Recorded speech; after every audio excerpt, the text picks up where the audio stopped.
আজ হলো দেবস্নান পূর্ণিমা। এই তিথিতে পালিত হয় জগন্নাথ দেবের স্নানের উৎসব অর্থাৎ স্নানযাত্রা। এই দিন হলো জগন্নাথ দেবের জন্মতিথি।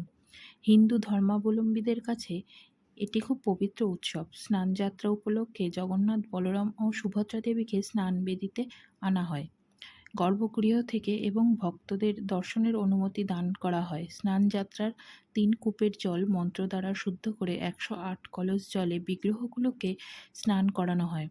স্নান পর্বের পর তাদের গজবেশে সাজানো হয়। এই সময় প্রভুর দর্শন পেলে সকল পাপ থেকে মুক্তি পাওয়া যায় বলে মনে করা হয়। স্নানযাত্রার পর শুরু হয় অনশর। এই অনশরকালে জগন্নাথ দেবের অসুস্থতার কারণে ভক্তগণের অন্তরালে গোপন স্থানে চিকিৎসাধীন থাকেন। এই সময় রাজবৈদ্যের চিকিৎসাধীনে গোপন একটি সংরক্ষিত কক্ষে রাখা হয়। তাদের দর্শনের জন্য বিগ্রহের পরিবর্তে মূল মন্দিরটির ৩টি পটচিত্র রাখা হয়। এই সময় ভক্তরা ব্রহ্মগিরিতে আলারনাথ মন্দিরে যান এবং ভক্তরা বিশ্বাস করেন এই সময় প্রভু জগন্নাথ আলারনাথ রূপে অবস্থান করেন সেই মন্দিরে।